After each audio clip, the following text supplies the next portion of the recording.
ప్రభుత్వం హామీ ఇచ్చిన 6 గ్యారెంటీల కోసం ప్రజలు ఆశగా ఎదురు చూస్తున్నారు. ఇప్పటికే మహిళలకు ఉచిత బస్సు సదుపాయం, రాజీవ్ ఆరోగ్యశ్రీ వంటి పథకాలను అమలు చేయగా మిగిలిన పథకాలు ఎప్పుడు అనే చర్చ కొన్ని రోజులుగా రాష్ట్ర ప్రజల్లో కొనసాగుతుంది. ప్రతిపక్షాలు సైతం ఇదే విషయంపై ప్రభుత్వాన్ని ప్రశ్నిస్తున్నాయి. రేవంత్ సర్కార్ మాత్రం 100 రోజులలోపే మిగిలిన హామీలను అమలు చేస్తామని చెప్తుంది.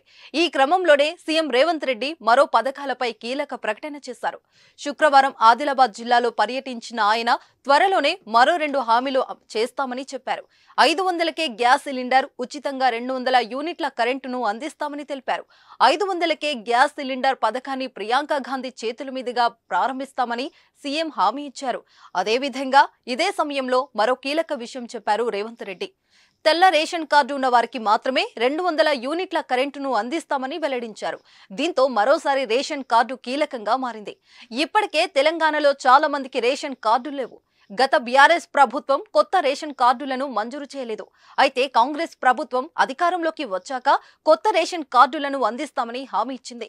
దరఖాస్తులను కూడా స్వీకరించారు. త్వరలోనే నూతన కార్డుల మంజూరును ప్రభుత్వం భావిస్తుంది. కొత్త కార్డుల మంజూరు కంటే ముందు అనర్హులను తొలగించాలని సూచిస్తుంది. మరోవైపు మీ సేవ కేంద్రాల ద్వారా దరఖాస్తుల స్వీకరణను ప్రారంభించే దిశగా కసరత్తు చేస్తున్నట్లు తెలుస్తుంది. అదేవిధంగా ఈ 2 హామీలతో పాటు మిగిలిన హామీలను కూడా త్వరగా అమలు చేయాలని రేవంత్ రెడ్డి భావిస్తున్నారు. లోక్సభ ఎన్నికలలోపే 6 గ్యారెంటీలను అమలు చేసే ఆలోచన చేస్తున్నారు. ఇప్పటికే ప్రకటించిన గ్యారెంటీల కోసం దరఖాస్తులను ప్రభుత్వం ఆహ్వానించింది. డిసెంబర్ 28 నుంచి జనవరి 6వ తేదీ వరకు ప్రజాపాలన కార్యక్రమం చేపట్టి దరఖాస్తులను స్వీకరించారు. జనవరి 12వ తేదీ నాటికే వీటికి సంబంధించిన డేటా ఎంట్రీ రికార్డు సమయంలో పూర్తి చేసినట్లు అధికారులు సీఎంకు నివేదించారు. మరి కాంగ్రెస్ ప్రభుత్వం ఇచ్చిన హామీ మేరకు 100 రోజుల్లోనే అన్ని గ్యారెంటీలు అమలు చేస్తారో లేదో చూడాలి మరి.